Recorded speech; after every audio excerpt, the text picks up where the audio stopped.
I don't quite get this Record of the Year nominees. It's not a bad list, but there's one huge omission. So let's get into it. I'm going to go from the bottom up. Fortnite, Taylor Swift, and Post Malone. It's an okay song. It was a hit. People enjoyed it. I'm tired of the whole Taylor effect. I'm tired of this whole thing. You know, I don't know. I have no opinion on this. I don't, because I think there's better songs that could win. One of those better songs is Good Luck Babe, Chappell Roan. Good singer, good song. Summer of 2024, great year for her. You know, it's funny with her, because over the summer I kept hearing about Chappell Roan. And I was like, because I don't pay attention to pop music like I used to. And I was like, well, who is she? And I listened to her. I was like, oh, okay. She's like the evolution of Gaga. Like, Gaga came out in 2008. Like, Gaga was back in the Obama years. Like, it doesn't feel like Gaga's been around that long, but she has. And when you look at Chappell Roan, you can see her being a young girl listening to a song like Gaga. It's the same thing. Really good voice, dance-oriented, has a strong gay following. Like, all the vibes up there that's like she might have been influenced by Gaga in some way. So it makes a lot of sense. A Good Luck Baby is a good song. If it wins, I totally understand it. She had a good year, so it makes sense. It makes sense she wins. Not one of my favorite tracks, but I understand it. Not Like Us by Kendrick Lamar. There's no other track on this list that was bigger than Not Like Us by Kendrick Lamar. Kendrick Lamar was just chilling at home, minding his own business, and Drake ripped him. And Kendrick's like, oh no, I'm gonna have to answer back to this dude. And he went to the studio and made one of the most iconic diss tracks ever, and then kept on making diss tracks because Drake was coming back a little bit, but like, oh my God, they're gonna kill each other. This is horrible. The reason I love this track, is a great track, but the one thing I love is that I think it reignited Kendrick Lamar, because every album that Kendrick Lamar has put out since like 2009, 2010, he got better and better as an artist.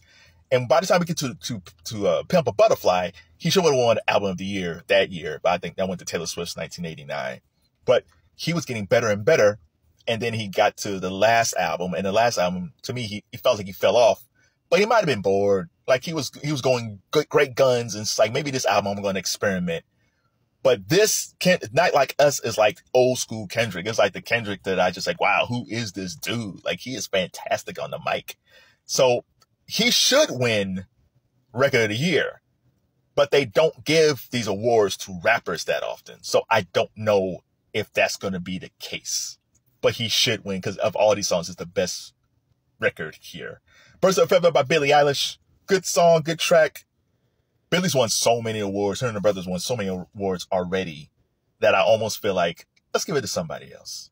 Which is kind of tragic because Billie and Phineas are actually better now, I think, than they were when they were winning like Record of Song of the Year when they first came out. Like, yeah, she got 2 Oscars. Maybe she should have just one. But both of them got 2 Oscars already. And I just feel like as artists go, they're actually getting better. But because they won so much already, I just want to see someone else win. I want to see someone else get a shot. But Birds of a Feather, if it wins, that's fine. I just want to see someone else.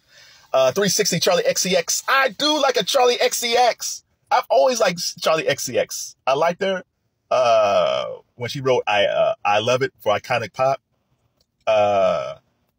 She had the one song was I'm so sassy, I'm so classy. I forget what that track is. But man, but all those songs are like 9-10 years ago.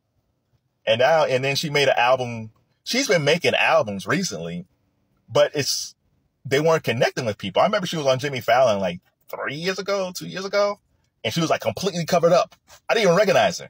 And it's like, where's Charli XCX? Where's the sexiness? Where's the pop-loving princess at? I don't see it. And all those layers of clothes. And then Brad comes out, and she's gone back to how she was before. Like, yay, she's back. Now, will 360 win? Probably not. I don't think enough people know that song enough for it to win Record of the Year. But I'm glad that Charli XCX is back. She's good on the eyes. She's good with the pen. And she's one of those people where even when her pop career ends, she's always going to write. And that's one of the things I really like about her. Espresso by Sabrina Carpenter. Listen, man, I haven't seen Sabrina for a long time. And she's been grinding it out. And Espresso, 2024 has been her year.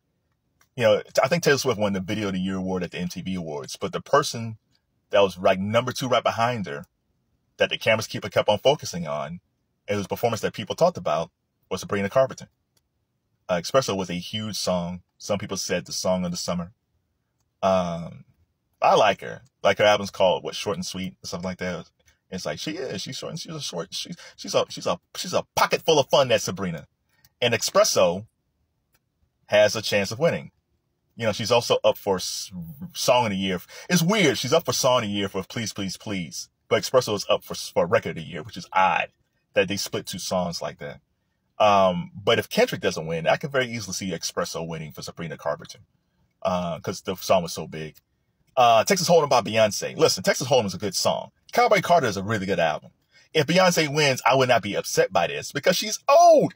Listen, she's won the most Grammys ever. Does she deserve that? I don't think so. Because like when they say she got the most awards ever, it's like, really? Oh, okay, that's interesting.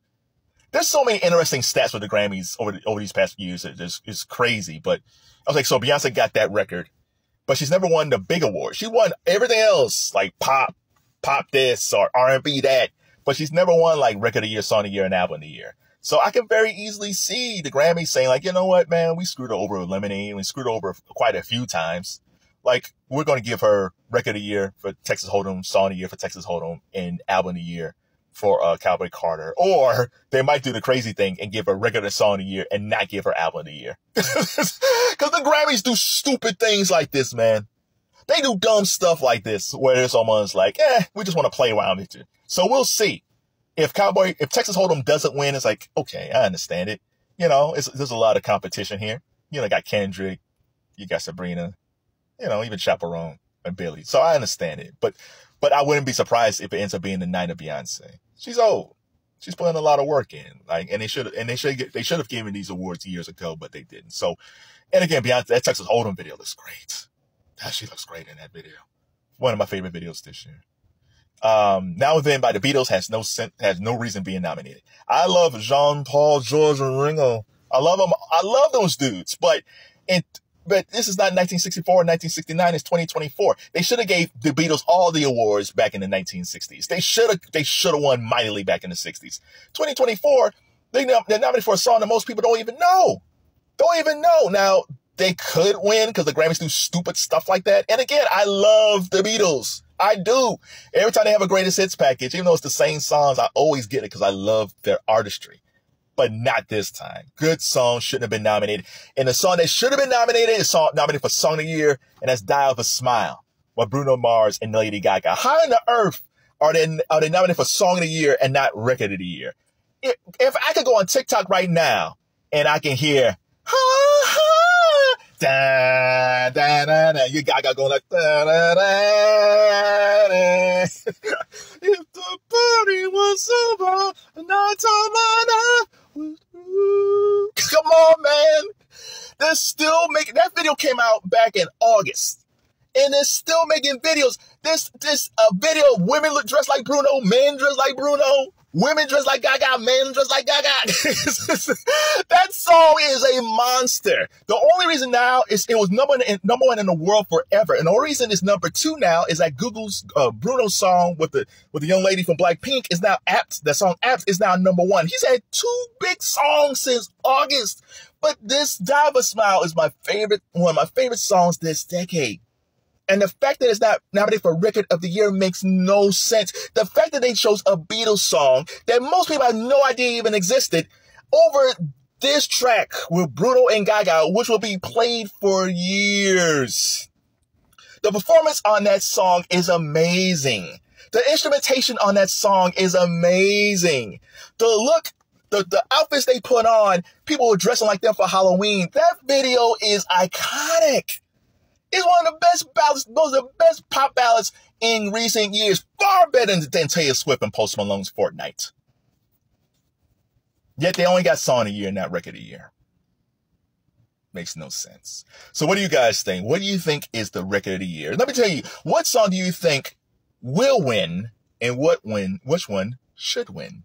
And how do you feel about my take on Die of a Smile? They should have been nominated. Da, da, da, da, da, da. I love that song so much. Oh, they screwed up.